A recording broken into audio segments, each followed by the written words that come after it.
Good morning mga ka-anglers. Isang mapagpalang umaga po. Isang maulang umaga ngayong Wednesday,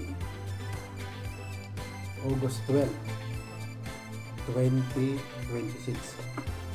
Ngayon po, meron lang po akong i-share na experience ko lang po na ginawa kong bottom rig with combination of Carolina rig. Ginamit ko po ito dyan sa Glenmore Reservoir sa spot ng mga perks. Yan. So, i-share ko lang po ito kasi nga po during that time na nandun ako, gamit ko yung aking ginawang rig, ay epektibo po yung aking rig na ginamit. So, gagawa po ako ng 2 hook. May 2 hook sa rig. At gamit po natin ng premium quality na fluorocarbon na linya. Yan. So, maliit lamang po yan. It's good for 8 pounds. Yan. For 8 pounds. So, maliliit naman po yung ano natin, pero mas maganda po ito para hindi naman po siya malalagutan kapag nakahuli tayo ng burbot, trout, or pike. Kasi kinakagatan din po. Yan. So, i-share ko lang po ito. Sharing. Kapag nag-share po tayo ay ika ngay yun po ay experience na natin. Meron po ako dito nakaprepare ng hook. Yan. Pero meron akong soap na worm, pero soap po siya. Yan. So meron akong hook. Yung pinaka top hook. Yan. So nakaprepare na po ito.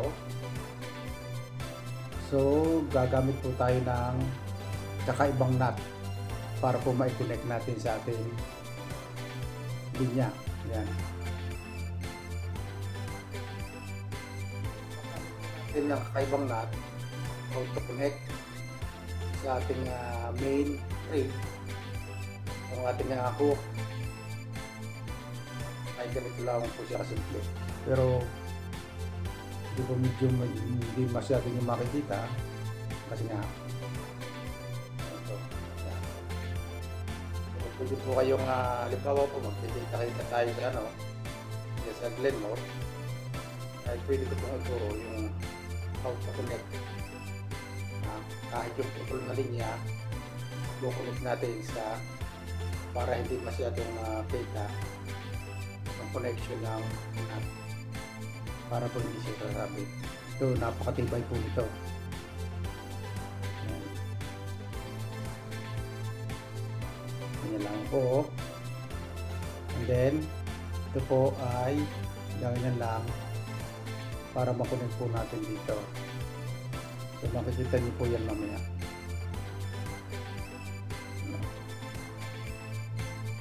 Connection lang yan. Medyo masilan lang, medyo bagal-bagal, pero as many as you can na gusto niyo para mas matibay. Pero ito, ginawa ko lang 4 na para mabilis. Connection po yan. Yan. And then lock natin dito yung sa dulo.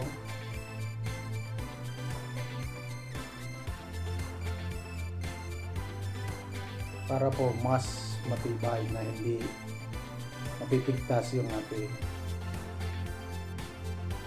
connection ng natin.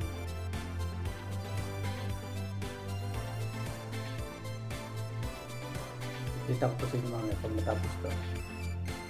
Ganito katibay. Ayan. Tapos, yan po, nakakunig na siya. And then, lagyan natin ng ganito. Gawin natin mga 10 grams. Ayan.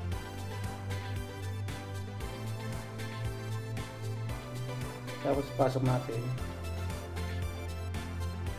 Marami naman po kayo mapapanood sa YouTube about sa paggawa ng rib. Ayan. Natin ako tilaway para medyo tumlas. Kita po ninyo. Yan. Napakaganda ng koneksyon. So, test natin kung hindi siya mapipigtas. Yan.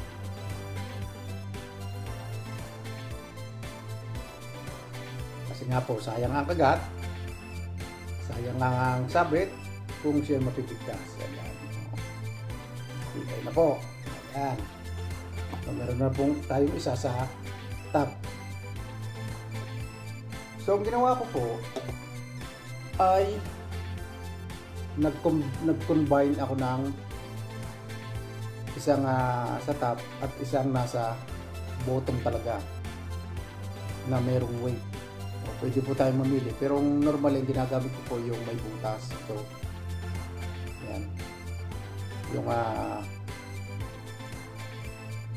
weight natin na bilog o yung ating sinker na bilog na may butas para po may suot natin doon sa ating line para po maganda yung bato. Ayan. So, dito po ako maglalagay ng koneksyon. Puputulin ko po ito dito. Tapos nandito po yung sinker. Dito po ako maglalagay ng koneksyon. And then, hinihila po yan.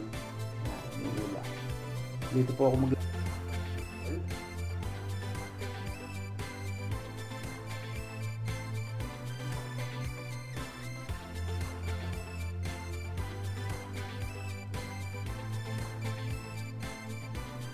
So maglalagay po ako dito ito para po yung bigat ng ating sinker ay hindi makopresyo yung ating linya. Ayan.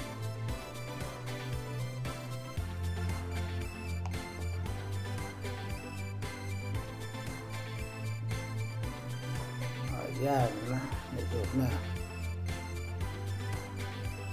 yung ating swivel. Tapos dito po sa kabila, dito po natin i-connect yung isa natin hook na siya po yung nasa ilalim para po nakaano po siya sa ground.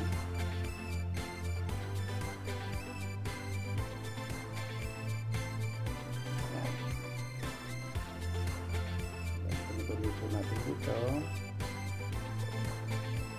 Nood lang po kayo ng mga how to connect how to make a knot. Yan. Yan.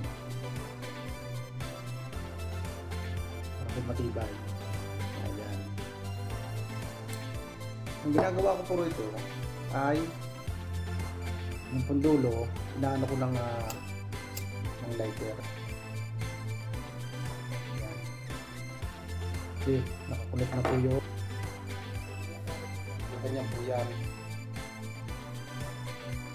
Ito yung isa nating naka-steady siya. Magalaw-galaw.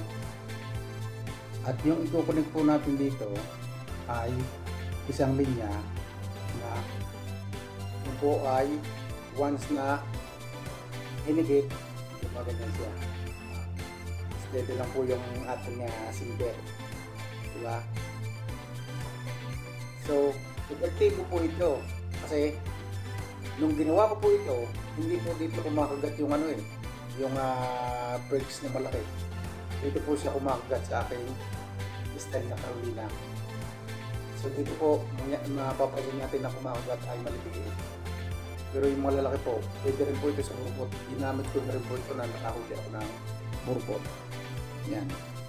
So magko-connect tayo dito ng isang linya.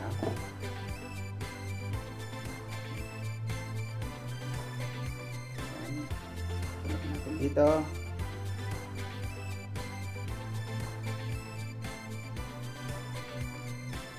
Ang length po nito is gawin nyo pong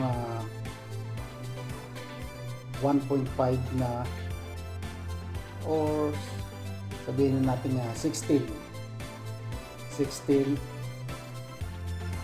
inches, yan, or 12 inches ng ruler. Pero normally po medyo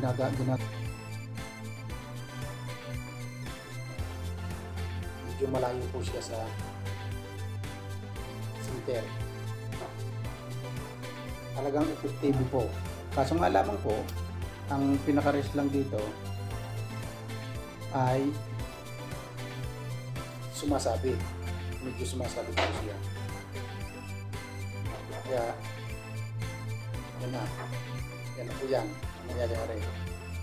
So, ito po yung pinakabutong natin. Kapag nasa ilalim po yan, naka-steady po yan. Lumalaro.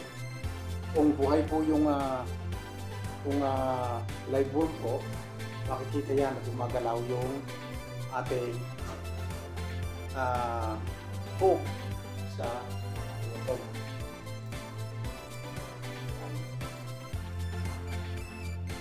So,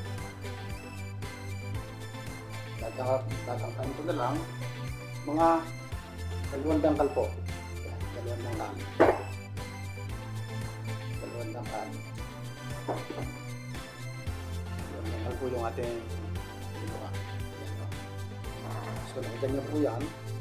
So, ito yung ating isang nasa ilalim. Sure po yan. Talagang epektibo po. Kung hindi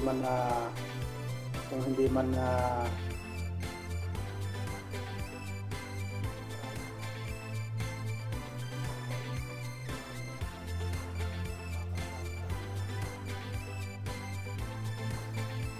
yan. Sa dami po ng isda dyan sa Glenmore ay talagang makakadali tayo. Ang alam po diyan, huwag po tayo masyado mainit. Kailangan po tayo ay mayroong higangay paghihintay, higangay patience.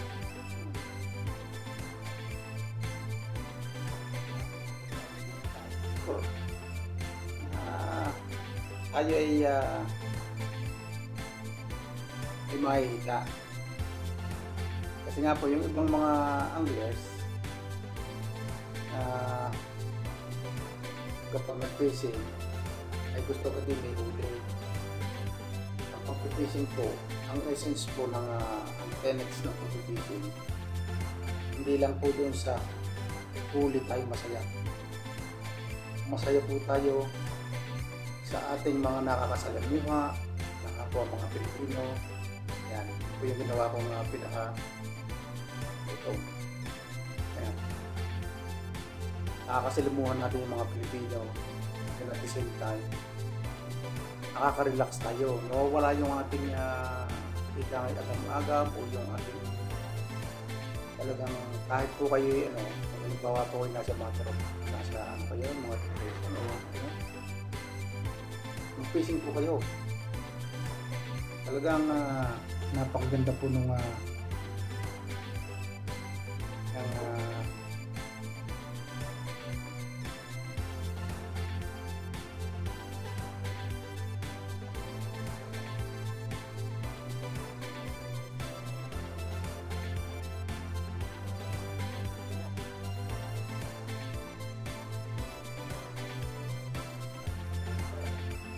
nakikita po ako doon, bandahe.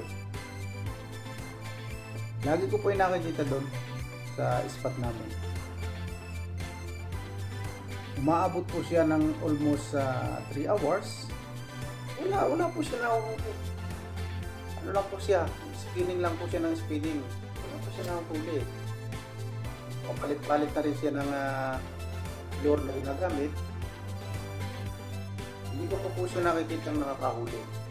Pero Lagi ko po yung nakikita, yan o. Lagi ko po yung nakikita every weekends nandun po. So nilagyan po natin ito ng para po itong hindi tayo maging visible sa isla. Maliit lang po yung yan. Pang parts talaga. Pero mayroon po siyang soap na wall.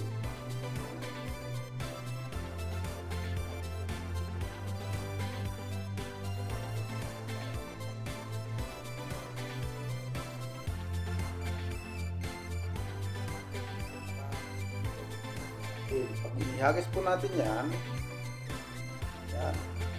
ihagis na po natin yan, ito po yan, isa, yan po ay pwede natin, pag ito po kinagatan, double purpose po, ito may kumagat dito, kaya nga po dalawa, yung ating, kaya po sure, hindi po tayo masisiro, ayan po. So ito naman po yung aking sharing lang, sharing lamang po, kasi nga po, kaya ko po isinare ay ako ay nakakadali, ika nga, nakakadali, o nakakahuli, ayan o, yan. So ito po yung ating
mali na.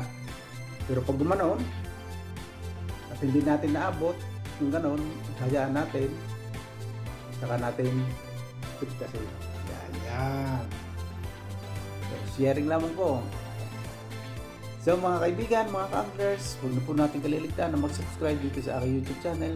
Po, lagi tayong puro support po sa ating The Ecclesiastes Vlogs at Coco at Cutie Coco Vlogs. Yan po ang aking YouTube channel. Salamat po. And to God be all the glory. Kita-kits ulit tayo. Maulan po ngayon, kaya relax muna tayo. Kita-kits po tayo this coming Saturday and Sunday. Salamat po. Shoutout po po. Si Brother Willie Cunanan, si kabayan na taga Batangas, si Ron. Yan, nagkita po kami dyan nung Saturday and Sunday dyan sa aming spot sa Perks. Ang ating napakagaling din, talagang expert to sa pag-fishing din. Yan si Leonard Barley, parang Ronaldo. Ayan. At ang buong team ng anglers, Kapiwi, Randy, Perde, kung hindi ko nabanggit yung iba, basta buong team ng Anglers Club. Enjoy po tayo at ating tamasahin habang ang weather ay napakaganda. Kasi po kung naglamig na, mahirap na tayo hindi pa lumabas kung ice fishing, tinatanong po ako yan. And then salamat po sa inyong panonood and to God be all the glory.